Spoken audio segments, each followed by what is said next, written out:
Ibu-ibu pemberani bongkar masa lalu Koni Rahakundini Bakri. Karena itu mari kita dengarkan bersama-sama.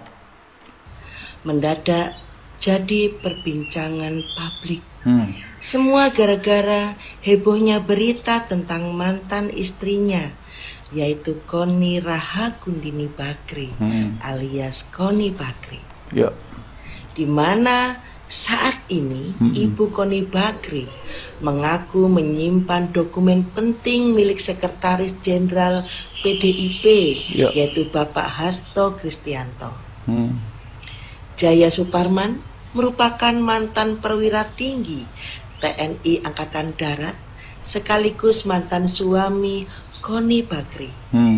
Dia harus mendekam di dalam penjara akibat kasus korupsi, di mana Pengadilan Militer Tinggi 3 Surabaya pada tanggal 26 bulan September 2013 menjatuhkan vonis penjara 4 tahun dan denda 30 juta kepada Jaya. Ia terbukti melakukan korupsi sebesar 13,3 miliar saat menjabat Pangdam 5 Brawijaya. Eksekusi hukuman Jaya dilakukan di Lapas Sukamiskin. Jaya menikah dengan Koni Bakri hingga akhirnya bercerai di tahun 2014. Saudaraku, kasus korupsi yang menjerat Jaya Suparman bermula pada tahun 1998 saat ia menerima kompensasi sebesar 17,6 miliar dari PT Citra Marganusapala Persada. Sebagian uang tersebut, yaitu 4,2 miliar, digunakan untuk operasional Kodam. Namun sisanya 13,3 miliar lainnya tidak bisa dipertanggungjawabkan oleh Jaya Suparman. Pada tahun 2013, kasus ini menyeretnya ke pengadilan militer dan ia divonis 4 tahun penjara dan wajib membayar uang pengganti sebesar 13,3 miliar. Saudaraku yang terkasih, setelah kita melihat kisahnya, tentunya kita berkesimpulan, siapa Ibu Koni? Bagaimana seorang istri meninggalkan suaminya saat suaminya berada di penjara? Dan tidak mungkin seorang istri selama masa perkawinan tidak tahu apabila suaminya menggunakan dana ratusan juta hingga belasan miliar yang tidak bisa dipertanggungjawabkan oleh beliau. Tentunya seorang istri yang baik bakalan ngerasa bahwa saat ini suaminya sedang tidak baik-baik saja dengan memberinya uang secara berlebihan. Harusnya seperti itu sih. Namun ini berbeda. Dan pada saat suaminya berada di Sukamiskin, terjadilah perceraian itu.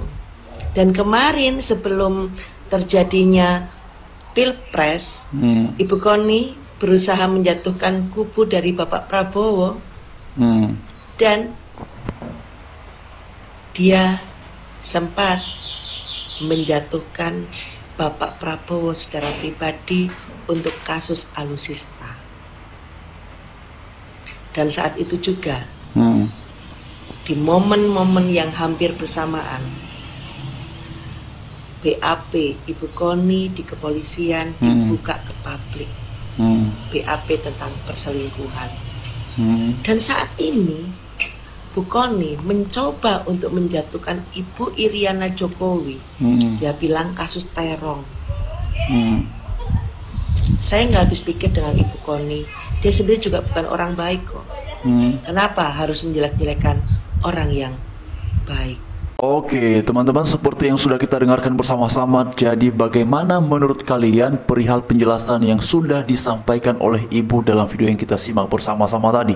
Nah, mari kita melihat beberapa ulasan mengenai Bu Koni seperti yang ada di sini ya, bahwa beberapa waktu yang lalu itu kan Bu Koni mengklaim, ini kan baru mengklaim ya, bahwa dia berhasil mengamankan dokumen yang dititipkan oleh Hasto dan sekarang dokumen itu katanya adanya di Rusia. Makanya beberapa komentar kan lucu juga juga ya Bu Koni ini katanya mengamankan dokumen bukannya dilaporkan kepada pihak berwajib di RI, malah dibawanya ke sana. Lalu dampaknya apa? Efeknya apa? Tentu saja tidak ada. Nah, karena itu di sini bahkan juga sudah direspon oleh KPK soal Koni Bakri bawa dokumen titipan Sekjen PDIP Hasto Kristianto, bawa saja ke sini.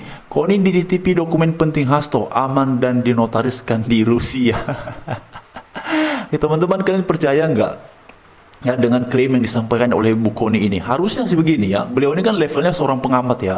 Jadi sebagai seorang pengamat harusnya kalau memang benar beliau memiliki dokumen yang dianggap oleh mereka itu adalah dokumen penting, maka buktikan saja. Kalau misalnya itu kemudian ketika dibuka bisa menjerat ya lawan-lawan politik mereka, elit-elit di negara ini, ya harusnya itu bagus dong. Berarti nantinya kan simpati masyarakat, ya dukungan masyarakat akan beralih dari mengkritisi Hasto, akan beralih dari mengkritisi PDIP menjadi mendukung karena dibukanya dokumen yang kemudian bisa menegakkan keadilan dan membuka tabir-tabir gelap, lorong-lorong gelap yang selama ini tidak diketahui oleh masyarakat. Kan idealnya begitu.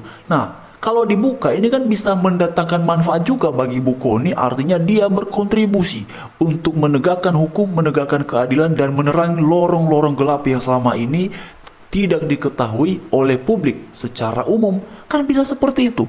Tetapi kemudian yang terjadi adalah hanya mengklaim, hanya berkata, lalu hanya berucap katanya punya, memiliki, ada. Di mana? Ya, itu sudah katanya sudah disimpan di sana. Lalu kemudian juga dalam beberapa ulasan yang lain, Koni Bakri bakal buka hal besar soal Jokowi. Mari dukung OCCRP investigasi. Ini bagaimana? Katanya mau buka hal besar soal Jokowi, tapi yang dibilang mari dukung OCCRP investigasi. Sedangkan OCCRP sendiri sudah memberikan penjelasan bahwa mereka itu tidak punya bukti perihal Jokowi korupsi. Lalu kemudian teman-teman, saya jadi ingat apa yang disampaikan oleh Mas Adi Prayitno bahwa kalau dari pihak OCCRP sudah memberikan penjelasan mengenai Jokowi tidak ada bukti melakukan tindakan korupsi, ya, berarti ini sudah tidak bisa relevan lagi menggunakan nominasi yang dirilis oleh pihak OCCRP itu sebagai ya alat untuk menyerang Jokowi. Jadi memang sepertinya pihak dari Koni Bakri ataupun pihak Hasto ini sudah kelimpungan sendiri, kebingungan sendiri, kehabisan ide sendiri, kehabisan cara sendiri, sehingga kemudian tidak tahu lagi mau ngapain untuk menyerang Pak Jokowi yang sekarang justru semakin mendapatkan simpati ataupun dukungan dari masyarakat Indonesia secara umum. Lalu kemudian juga misalnya di sini, ya Barre JP laporkan Abraham Samad dan Koni Bakri ke polisi karena diduga fitnah Jokowi. Nah ini kan apalagi sekarang sudah ada laporan dari pihak pendukung Jokowi perihal yang disampaikan oleh Bu Koni ini. Maka supaya kemudian itu justru bisa berbalik arah dan kemudian bisa membuat posisi Bu Koni patut dipuji, diapresiasi oleh rakyat Indonesia, ya sudah buka saja. Sekarang ya para pendukung Pak Jokowi sudah melaporkan, itu dianggap sebagai bentuk fitnah. Sekarang giliran Bu Koni membuktikan apa yang selama ini diomongin, apa yang selama ini diucapkan ke publik, itu kan harus dipertanggungjawabkan. Ini yang disebut dengan berintegritas dan memiliki tanggung jawab, tidak justru membuka lagi isu baru, membuka lagi kabar baru, mengklaim lagi ini dan itu dan segala macamnya. Lalu teman-teman sekalian, mengenai masa lalu dari Bu Koni yang tadi disampaikan oleh ibu itu, bagi saya secara pribadi ya sudahlah, itu kan masa lalunya ya. Kita nggak tahu apakah kemudian memang demikian kelamnya masa lalu Koni Bakri ini.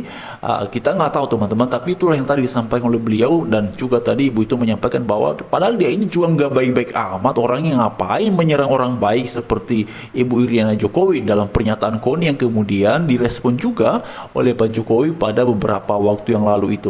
Nah ini yang memang sampai hari ini terus menjadi tanda tanya dan kemudian juga dinantikan oleh publik, apakah benar yang diomongin oleh Koni Bakri. Tetapi sejauh ini ada dua opini yang berkembang. Yang pertama, menganggap bahwa omongan Bu Koni ini adalah omong kosong ataupun ocehan kosong saja, karena itu tidak berani mereka buktikan. Tetapi di satu sisi ada juga yang menggunakan momentum itu dan memanfaatkan pernyataan-pernyataan Koni untuk lebih masif melakukan serangan kritik pedas terhadap Jokowi. Jadi memang ada dua kubu.